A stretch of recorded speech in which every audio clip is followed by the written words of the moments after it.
전도 축제의 둘째 주인데요. 오신 여러분 진심으로 환영합니다. 지난주에 이어서 또 오셨다면 진짜 너무너무 환영합니다.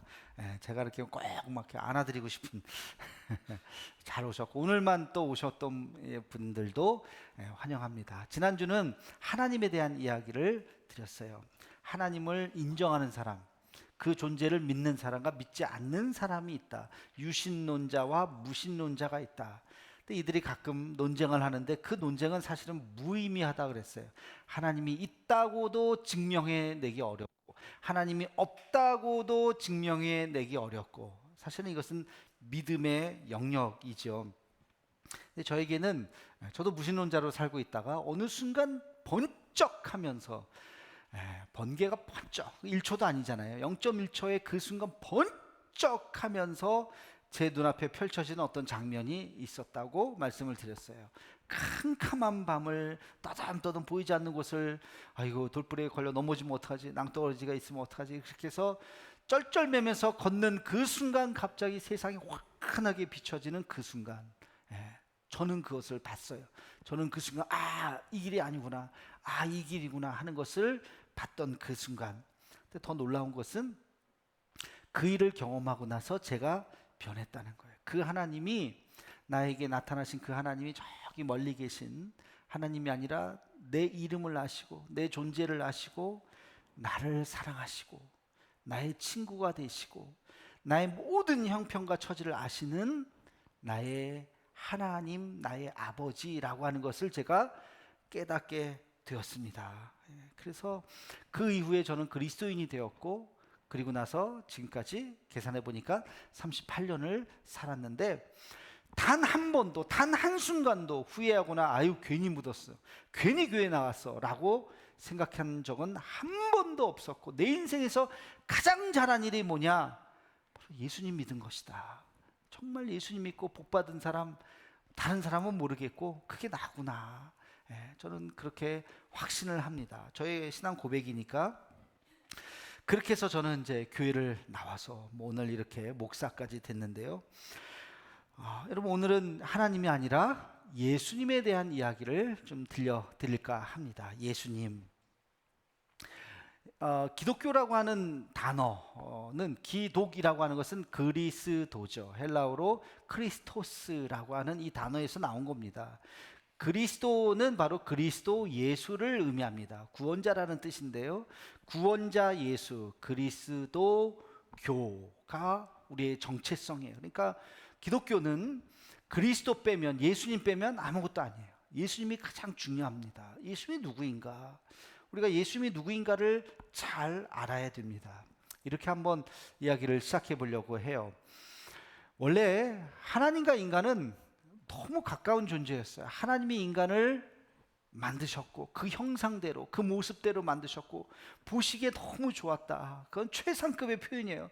우리가 너무 좋을 때 너무 좋아, 뭐라고 표현합니까? 정말 좋을 때 막 몸서리치게 너무 좋아. 그런 거예요. 보시기에 좋으셨더라. 성경에 보면 우리 인간을 만들고 너무 행복해 하셨어요. 하나님과 인간도 하나님 보면 너무 행복해. 아이가 엄마 얼굴만 봐도 미소 짓고 하는 것처럼 우리도 하나님 보면 행복하고 하나님도 우리를 보면 행복하시고 그랬던 관계가 있었습니다. 어디에서? 에덴 동산에서. 근데 인간이 죄를 지었어요. 아담과 하와가 뱀의 유혹에 넘어가서 죄를 짓고 하지 말라고 하는 명령을 어기고 선악과를 먹음으로 에덴 동산에서 쫓겨나게 되었습니다. 거기서부터 인간의 불행이 시작된 거예요. 에덴 동산에서 쫓겨난 인간은 하나님을 볼 수가 없어요. 마치 먹구름이 이렇게 있으면 태양이 안 보이죠. 지금 요 며칠 동안 지금 태양 잘 못 보셨죠? 어저께 잠깐 보이는 듯 했지만 또 갑자기 오늘 또 비가 오고. 여러분, 태양을 못 보고 사는, 굉장히 우울해요. 만약에 우리 한 3주 정도 이렇게 시간을 지금 보낸 것 같은데, 무슨 가을 장마처럼 3주 전에 태어난 아기가 있다고 생각해 봅시다. 얘야, 하늘을 봐, 태양이 있어. 하늘에 뭐가 있는데요? 구름밖에 없는데. 아니야, 구름 너머에 반짝반짝 빛나는 태양이 있어. 너무너무 눈부셔서 우리는 쳐다볼 수도 없단다. 그게 뭐예요? 눈부시다는 게 뭐예요? 내가 보는 하늘은 구름만인데요. 이 아이는 태어나서 구름밖에 본 적이 없어요. 태양을 본 적이 없어요. 야, 태양이라는 게 있어. 그게 뭔데요? 에덴 동산에 쫓겨난 인간들은 하나님이 어디 있는데요? 하나님이 뭔데요? 하나님이라고 하는 존재가 있어. 그게 어디 있어요? 보이지가 않는데요. 마치 태양을 보지 못한 아이와 같이 그 존재를 이해할 수 없는, 인정할 수 없는 거예요. 그 먹구름이 뭐냐? 태양을 가리고 있는 이 먹구름이 뭐냐? 그것이 바로 성경은 그것이 인간의 죄라고 이야기합니다. 우리의 죄가 있어서 하나님을 볼 수 없는 거. 죄로 가로막혀 있기 때문에 하나님이 어디 있어? 보이지도 않는데, 내 눈 앞에 나타나지도 않는데 그런 건 없어. 그냥 사는 거지. 열심히 돈 벌고 열심히 사는 거지. 보이지 않으니까 그렇게 살아가는 거예요. 이 먹구름, 죄라고 하는 먹구름이 걷히면 정말 우리가 태양을 어떻게 눈을 보고 이렇게 볼 수 있습니까? 눈부셔서 볼 수 없는 그 반짝반짝한 엄청난 태양빛이 있다고 하는 것을 우리는 알고 있지요. 여러분, 이 문제, 이 하나님이 가려져서 보이지 않는 이 문제, 이것을 하나님도 보시고 너무 안타까운 거예요. 내가 이 만든, 정말 내 형상대로 만든 이 인간들과 함께 같이 우리 하나님도 함께 살기를 원하시는데 그 죄의 구름이 가려서 하나님도 가실 수 없고 인간도 하나님을 앞에 나올 수 없는 이 문제를 어떻게 해결할까? 하나님의 고민의 끝은 이 죄를 다 사라지게 하는 것입니다. 근데 그냥 그냥 없애버려, 그렇게 할 수가 없어요. 왜? 이것은 하나님이 만드신 룰이에요. 죄의 삭은 사망이다. 죄는 반드시 대가를 치러야 한다. 인간의 수많은 인간의 그 엄청난 그 죄에 대한 대가를 어떻게 누가? 이거는 인간이 감당할 수가 없는 거예요. 하나님의 결단은 그의 아들, 동일하신 하나님 예수 그리스도, 여기서 예수님이 등장하죠. 예수 그리스도를 이 땅에 보내주시는 것이에요. 그래서 예수님께서 인간의 모든 죄를 대신 담당해서 십자가에 달려 죽으시기로 그렇게 결정을 하신 것입니다. 이게 하나님과 예수님과의 언약인 거죠. 예수님에 대해서 이야기하면 사람들이 한 세 가지 정도의 질문이 있어요. 예수님, 성경에 나오는 그 예수님, 그게 인간이지 무슨 하나님이에요. 또 그게 신이지 무슨 인간이에요. 여러분, 신인지 인간인지 둘 중에 하나 선택을 해야 되는 거예요. 만약에 신이라면 그의 이 땅의 고통은 다 거짓일 것이고, 만약에 인간이라면 그의 부활은 거짓일 것입니다.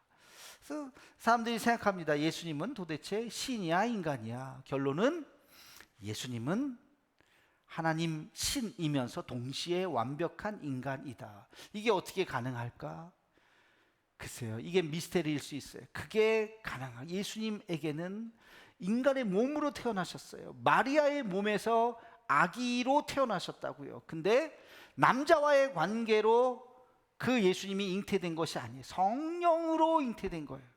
마리아는 처녀로 아기를 갖게 된 거예요. 성경 그렇게 이야기해요. 이거는 있을 수 없는 얘기죠. 그렇기 때문에 예수님은 죄가 없으신 분이십니다. 태어날 때부터.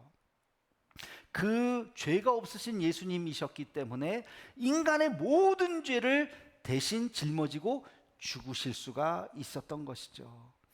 그리고 이 예수님은 우리랑 똑같이 우리의 삶을 사셨어요. 굶주리기도 하시고 슬프기도 하고 눈물도 흘리시고 고통도 당하시고 인간과 똑같은 삶을 사시다가 십자가에 달려 죽으셨습니다. 근데 놀라운 것은 그분이 다시 부활하셨다는 사실이에요. 여러분, 이 부활이야말로 이따가 말씀드리겠지만 가장 중요한 사건, 인류 역사에서 더 이상 있을 수 없는 전무후무한 사건, 죽은 자가 다시 살아나는 이 부활 사건을 일으키신 분이 바로 예수님. 그래서 우리는 그분을 하나님이라고 부르는 것입니다. 두 번째 예수님에 대한 질문은 그가 죄가 있으니까 십자가에 달려 죽은 거 아니야? 그 당시 십자가 처형은 가장 잔인한 죽음이에요. 가장 끔찍한, 가장 몹쓸 사람에게 처해지는 형벌이 바로 십자가 처형이에요. 지금은 큰 죄를 저지른 사람을 어떻게 해요? 사형. 근데 지금은요 고통스럽게 죽일 수 없어요. 뭐 약물이라든지 그런 걸로 이렇게 고통 없이 죽이죠. 뭐 그나마도 지금 사형 집행을 십수년째 지금 안 하고 있는데, 사형 제도는 있습니다만 집행을 하지는 않고 있죠. 근데 집행을 하더라도 고통스럽게 막 이 사람을 막 악랄하게 죽일 수 없어요. 근데 그 당시는 죄를 지은, 특히 못된 죄를 지은 사람에게 가장 고통스럽게 죽여야 된다. 그 고통스럽게 죽이는 죄가 바로 십자가 처형이라는 거예요. 예수님은 그렇게 죽으셨어요. 그러니까 사람들이 아유 자기 죄 있어서 죽은 거 아니야? 아니요. 예수님은 자기의 죄 때문에 죽으신 것이 아닙니다. 죄 없으신 예수님, 복음서 읽어보면 얼마나 귀한 일, 선한 일을 많이 하셨는데 우리의 죄를 대신해서 죽으신 분이 예수 그리스도이십니다. 그러니까 우리가 이것을 착각하면 안 돼요. 죄가 없으신 분이 우리의 죄를 대신해서 죽으셨어요. 그래서 이제 우리는 죄인이 아니라 의인이라고 하나님이 우리를 말해주는 거예요. 우리는 여전히 죄인이지만 내 죄가 예수님의 십자가의 보혈로 나 대신 주님이 죄를 대신 다 씻어 주셨습니다. 그분이 내 죄의 대가를 다 치러 주셨습니다. 나는 이제 치를 대가가 없습니다. 그래서 나는 하나님 앞에 나아갈 수 있습니다. 그 먹구름을 싹 다 끌고 가신 것처럼 이것을 우리는 영접이라 그러죠. 예수님을 영접하는 순간 우리는 하나님을 볼 수 있는 그런 존재가 될 수 있는 것입니다. 그래서 이것을 우리는 예수님의 대속의 죽음, 그래서 우리는 주님을 우리의 구원자라고 부르게 되는 것이죠. 세 번째 문제가 있어요. 이게 참 어려운 거예요. 그게 뭐냐면 세 번째 예수님에 대한 오해 또는 예수님을 이해할 수 없는 것이 뭐냐면 바로 부활이에요. 부활. 아니 죽었다가 살아났다고? 그 이전에도 그런 일이 없었고 그 이후에도 그런 일이 없습니다. 예수님의 부활, 죽은 자가 진짜 완벽하게 죽은 사람이 다시 살아났다? 이 부활을 믿는 것이 우리 그리스도인이에요. 이 부활을 믿지 못하면 절대로 그리스도인이 될 수가 없습니다. 누군가가 저에게 물어볼 거예요. 목사님 봤어요? 예수님 부활한 거 봤어요? 그거 어떻게 알아요? 그래요. 제가 뭐 2000년 전에 돌아가 봐 CCTV로 볼 수도 없고, 제가 볼 수는 없었죠. 그러나 여러분 잘 생각해 보세요. 자, 2000년 전에 예수님 십자가에 달려 죽으셨어요. 그리고 나서 부활했다라고 하는 소문이 나기 시작했어요. 자, 소문이라고 칩시다. 이 소문을 처음 낸 사람이 있을 거잖아요. 야, 이 사람 부활했어. 나 부활한 사람을 만났어. 진짜 본 사람 없는데 소문이 막 난 거예요. 자, 그 소문을 누가 냈을까? 두 부류예요. 첫째, 예수님을 못 박은 사람들, 그 이스라엘의 종교 지도자들, 이들이 예수님을 고발했잖아요.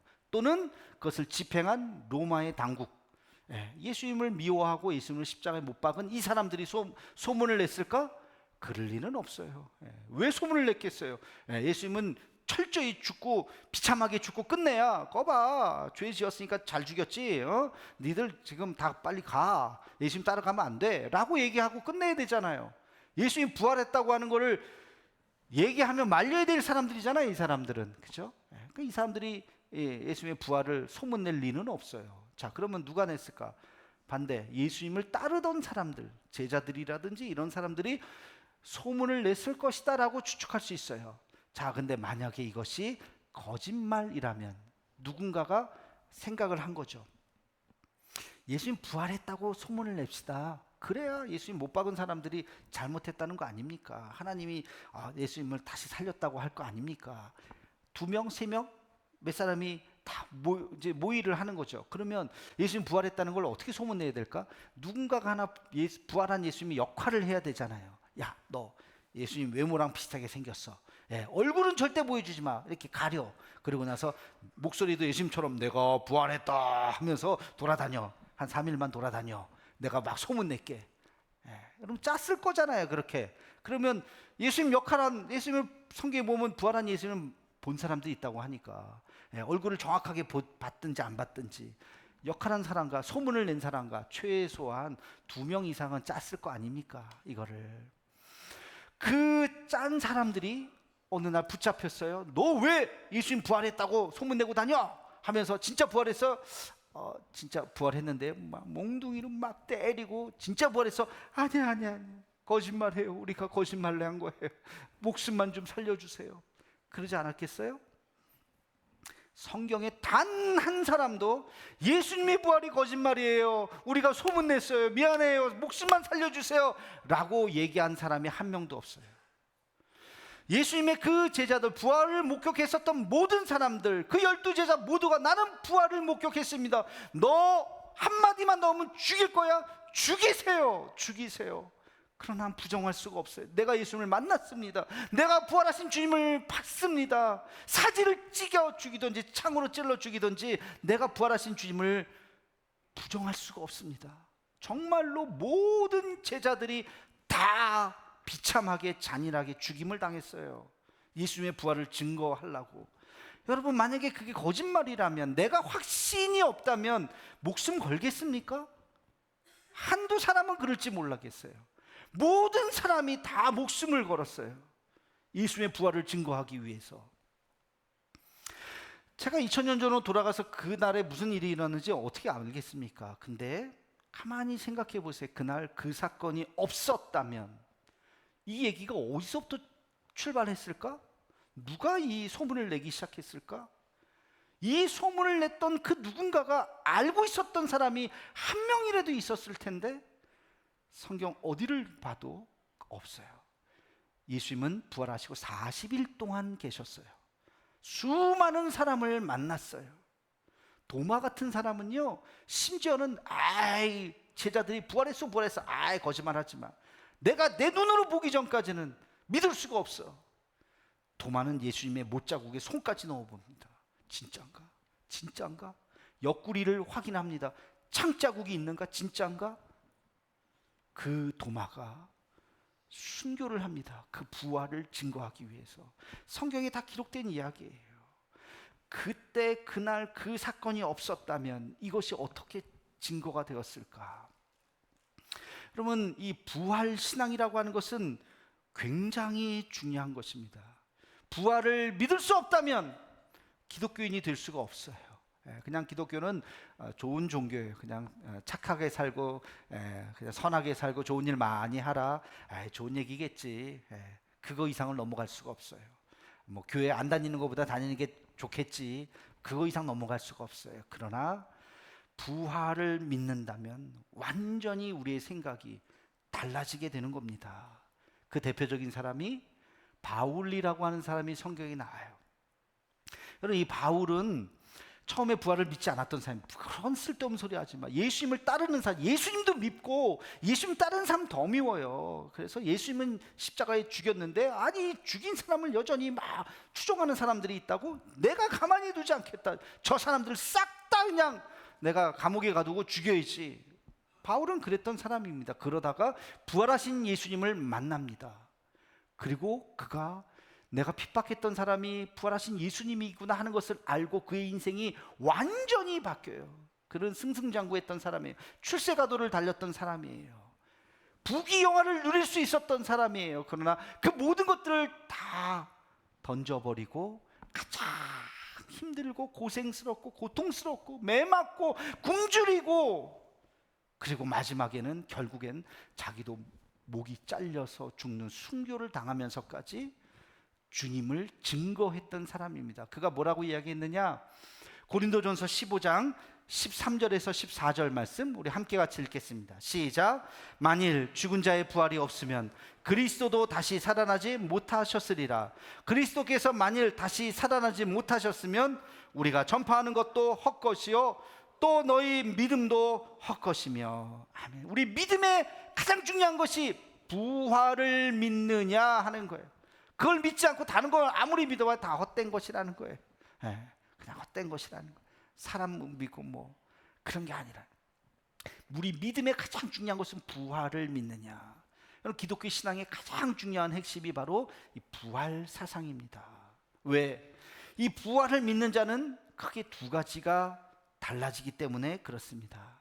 뭐가 달라질까? 첫째, 부활을 믿는 사람은 죽음 이후의 세계가 있다고 확신하는 거예요. 예수님이 40일 동안 계시다가 승천하시면서 다시 죽지 않으셨어요. 예수님은 하늘로 올라가시면서 내가 너희를 위해서 거처를 예비하러 간다. 내가 먼저 가서 기다릴게. 너희는 다 이 땅에서 삶이 끝나면 나에게로 와서 나와 함께 저 멀리서 함께 같이 살자. 하늘나라에서 같이 살 거다. 거기가 어딘지 모르겠어요. 그래서 그냥 하늘나라라고 부르는 거예요. 하늘의 어딘가에 있는 그곳에서 우리가 함께 같이 살자 하면서 예수님이 하늘로 올라가셨다는 거예요. 이 부활이라고 하는 것은 죽음이 끝이 아니구나, 죽음 이후에 뭔가가 있구나라고 믿는 것을 의미합니다. 이런 이야기가 있어요. 하루살이 아시죠? 하루살이하고 메뚜기하고 어느 날 만났어요. 한눈에 반한 게 아니라 친구가 됐어요. 너무 재밌다. 하루 종일 아침에 만나서 저녁까지 잘 놀다가 메뚜기가 이야기합니다. 하루살이야, 오늘 너무 재밌었다. 우리 내일 아침에 여기서 다시 만나자. 내일 아침에 우리 같이 또 놀자. 그랬더니 하루살이가 하는 말이, 내일이 뭐야? 야, 내일 있잖아. 내일은 오늘 밤이 지나가고 아침에 다시 이렇게 환해질 거야. 그게 아침이야. 그때 만나자고. 밤이 뭐야? 하루살이는 내일이 없어요. 하루 지나면 끝이기 때문에. 그 다음날 갔어요. 메뚜기가 봤더니 한참 기다렸는데 하루살이가 나타나지 않는 거예요. 아유, 하루살이가 내일을 모르더니만 없네. 근데 저기서 펄짝펄짝 개구리가 나와요. 너 누구 기다리니? 우리들이 친구하자. 그래서 메뚜기하고 개구리하고 그날도 놀고 그 다음날도 놀고 여름에도 놀고 가을까지 신나게 놀았어요. 그러나 메뚜기는 매철? 딱 나와야죠. 메뚜기는 매철? 한철. 메뚜기는 한철이에요. 겨울이 이제 막 다가오니까 개구리가 이야기합니다. 메뚜기야, 너무 재밌었다. 우리 이제 겨울이 오는 것 같아. 좀 헤어졌다가 내년 봄에 다시 만나자. 그랬어요. 메뚜기가, 내년이 뭐야? 야, 내년이라는 것은 이제 겨울이 올 거야. 땅이 다 올 거야. 눈도 오고 얼마나 추운지 몰라. 나는 이제 땅속에 들어가서 잠을 잘 거야. 그러다가 따뜻한 봄이 와. 지금처럼 따뜻한 봄이 오면 다시 내가 깨어날 거야. 그때 우리가 여기서 다시 만나자. 내년이 뭐야? 겨울이 뭐야? 메뚜기는 한철이에요. 내년까지 갈 수가 없어요. 여러분, 제가 여러분들에게 한번 질문하고 싶어요. 여러분, 천국에서 만납시다. 우리 장례를 치를 때마다 그렇게 고인들하고 인사를 합니다. 우리 집사님, 권사님 고생 많으셨습니다. 천국에서 다시 만나요. 저보다 나이가 많으신 분들 장례를 치를 때는 그래도 좀 괜찮아요. 근데 가끔 저보다 나이가 어린 분들 장례를 치를 때가 있어요. 너무 마음이 아파요. 그럼에도 불구하고 천국에서 만나요. 그 말이 저에게도 또 유족들에게도 위로가 될 것입니다. 왜? 우리는 천국을 믿기 때문에.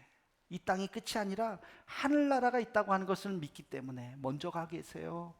우리도 꼭 따라갈 거예요.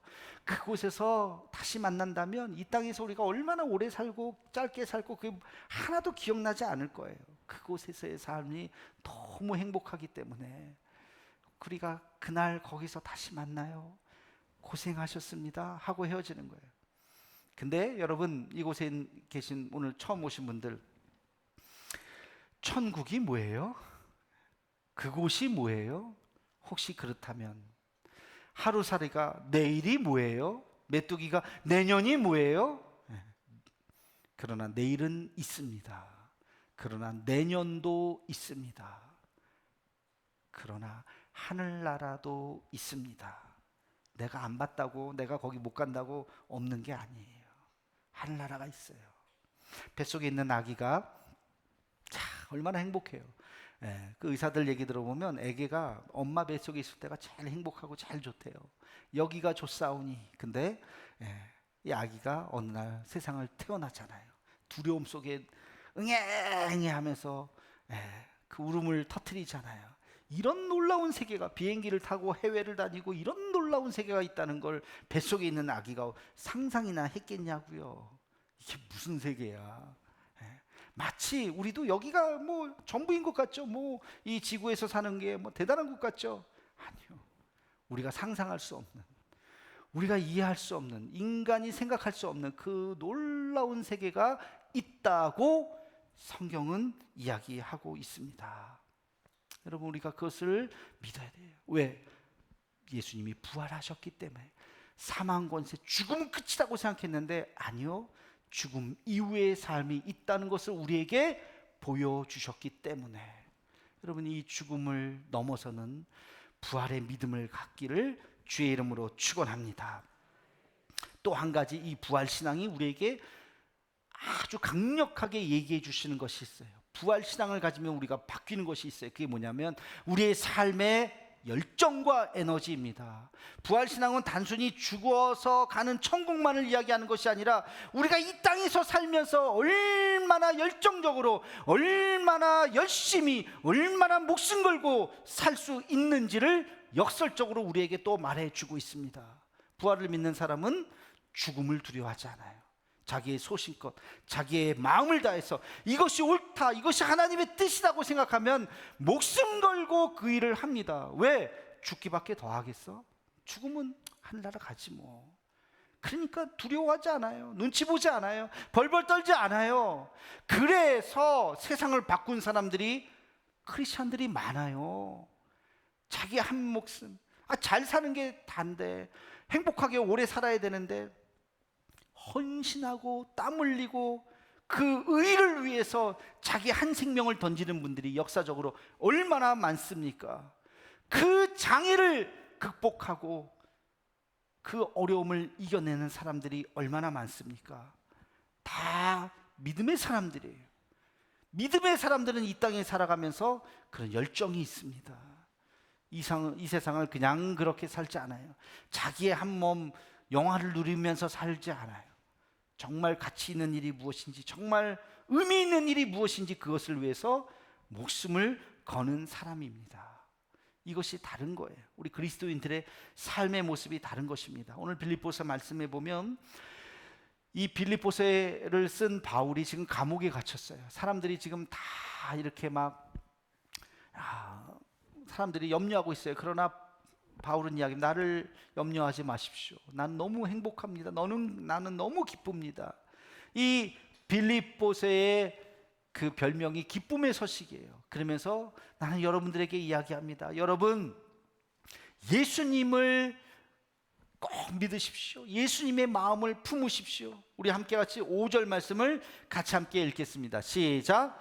너희 안에 이 마음을 품으라. 곧 그리스도 예수의 마음이니. 아멘. 예수님의 마음을 품으십시오라고 이야기합니다. 요약하면 그런 거예요. 예수님의 마음을 품으십시오. 그분은 아주 낮고 천한 곳으로 오셨습니다. 인간의 몸으로 오셨습니다.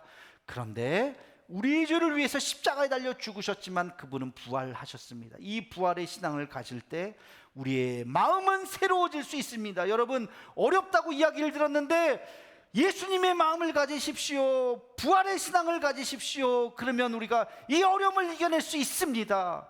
바울이 지금 빌립보서를 통해서 그들에게 그것을 이야기하고 있습니다. 그 이야기를 듣는 순간 그들은 깨달았어요. 그렇지, 부활의 믿음을 가지면 이 어려움을 이길 수 있지, 하나님이 우리와 함께 하시지 하는 것을 깨닫게 되었던 것이에요. 성경에 이런 이야기가 나와요. 예수님의 두 제자가 십자가 사건 이후에 자기의 고향으로 돌아갑니다. 얼마나 낙심하고 힘들었겠어요. 자기들이 따랐던 그 예수님이 십자가에 달려 끔찍하게 돌아가신 장면을 목도한 거예요. 너무 비참하지 않았어? 너무 힘들지 않았어? 나는 볼 수가 없었어. 이야, 진짜 예수님 돌아가시다니, 그렇게 선한 분이 돌아가시다니. 눈물 흘리면서 둘이서 얘기하고 가는데 한 사람이 나타났어요. 무슨 일이 있었어요? 아니, 소식 못 들었어요? 저기서 십자가에서 우리 주님이 돌아가셨어요. 그분이 왜 돌아가셨는데요? 죄를 지었나요? 죄 짓지는 않았어요. 얼마나 좋으신 분인데요. 근데 저희도 왜 돌아가셨는지, 이렇게 잘못된 재판으로 돌아가셨어요. 근데 그분이 부활했다고 하는 이야기가 있던데 당신들은 그걸 들었나요? 아니요. 부활하신 주님을 만난 사람이 있다고 그러는데 우리는 들을 수가 없었어요. 볼 수가 없었어요. 그러자 그분이 이야기합니다. 그분이 십자가에 못 박혀서 돌아가신 것은 그분이 잘못해서 그분의 죄 때문에 돌아가신 것이 아닙니다. 그분이 십자가에 돌아가신 것은 수많은 사람들의 죄를 대신해서 돌아가신 것입니다. 그리고 그분은 부활하셨습니다. 아니, 부활하셨다고요? 그럼요, 그분은 이미 부활하셨어요. 그분을 보신 분이 있어요 하면서 그들의 눈을 딱 마주칠 때 제자들이 예수님! 당신 예수님 아니에요? 예수님께서 환한 미소로 그들의 손을 탁 잡고 영화처럼 싹 사라진 거예요. 그 제자들이 서로 얼굴 보면서 우리 만났던, 지금 대화했던 그분이 예수님이야, 부활하신 예수님이야. 여러분, 그 제자들이 처음에는 몰랐어요. 자기 연민에 빠져서 얼굴도 제대로 쳐다보지, 내 옆에 누가 있는지도 모르고, 그 부활이 뭔지도 모르고, 소식은 들었는데 그게 뭔지도 모르고 그냥 아이고 속상해, 아이고 힘들어 했는데, 어느 그 순간 부활하신 예수님이 내 옆에서 나랑 같이 얘기를 하고 있었다는 이 놀라운 사실을 깨닫게 된 거죠. 여러분, 이 깨달음이 중요해요. 여러분, 지금 이 자리에 어떻게 앉아 계셨다고 생각하세요? 우리 VIP들 하도 쫄라대가지고 누가 하도 가자 해도 쫄라대서 선물 준다니까 오늘 밥이 글쎄 맛있을지 모르겠어요. 여러분, 기대보다 별로 기대 못 미칠지 모르겠습니다. 여러분, 식사 때문에 부른 것도 아니고, 무슨 선물 때문에 부른 것도 아니고, 한번 가자 해갖고 온 것도 아니고, 제가 믿지 않는 가정에서 태어나서 신앙생활을 하다가 어느 날 예수님 믿고 가만히 내 인생을 쫙 생각해 봤어요. 내가 어떻게 태어나가지고 여기까지 와서 살다가 어떻게 예수님 만났지? 가만히 생각해 보니까 딱 깨달았어. 하나님의 놀라운 섭리였구나. 마치 내 옆에 있는 제자들이 예수님과 대화하면서 못 느꼈다가 어느 순간 이분이 예수님이시구나 하고 느꼈던 것처럼 제가 그 순간 그것을 깨달았어요. 여러분, 오늘 이 자리에 오신 것 우연이 아닙니다. 그냥 얼떨결에 온 것이 아닙니다. 하나님께서 여러분을 초청했는 줄로 믿습니다. 하나님께서 여러분 불러주신 거예요. 이 이야기를 들으라고. 내가 너를 사랑한다. 내가 너를 사랑한다. 사랑하는 아들아, 사랑하는 내 딸아, 나는 너의 창조주 하나님이시다. 그동안 힘들었지? 그동안 수고 많았지? 이제 내 품에 안겨서 나와 함께 영원한 삶을 살자. 주님이 여러분을 초청하시는 거예요. 그 초청에 마음을 열고 나의 모든 죄, 여러분 과거에 얼마나 많은 죄를 지으셨어요. 굳이 말하지 않아도 그 모든 죄 이미 예수님이 십자가의 보혈로 이미 다 사해 주셨어요. 우리가 주님을 영접하기만 하면, 내 죄를 위해서 대신 십자가에 달려 돌아가신 주님, 내가 주님을 믿습니다. 영접하기만 하면 주님이 여러분을 자녀 삼아 주시는 줄로 믿습니다. 이 은혜가 있기를 주의 이름으로 축원합니다. 모두 눈을 감으시고, 내가 이 시간 내 모든 죄를 십자가에 달려 죽으신 주님을 영접하기를 원하시는 분 가슴에 손을 얹으시기 바랍니다. 그리고 제가 기도하고 나서 그런 분들은 함께 아멘, 크게 하지 않으셔도 괜찮아요. 아멘으로 제 기도에 응답해 주시면 좋겠습니다. 기도하겠습니다. 사랑의 주님, 주님을 알지 못한 채 한평생 살아왔습니다. 나의 창조주가 누구인지도 모르고 눈에 보이는 것이 전부인 줄로 알고 여기까지 살아왔습니다. 그러나 오늘 주님께서 나를 이 초청 자리로 불러주시고 나의 창조주 하나님이 있다는 것을 깨닫게 해주심을 감사합니다. 나의 모든 죄를 위해서 십자가에 달려 주님이 죽으셨다고 하는 사실을 믿습니다. 내 죄가 예수님의 십자가의 보혈로 사해졌음을 믿습니다. 이 시간 주님을 영접합니다. 이 시간 예수님이 나의 구원자가 되심을 고백합니다. 주님, 내가 이 세상을 떠나는 날 내 손 붙잡고 하나님 나라로 인도해 주옵소서. 예수님의 이름으로 기도하옵나이다. 아멘.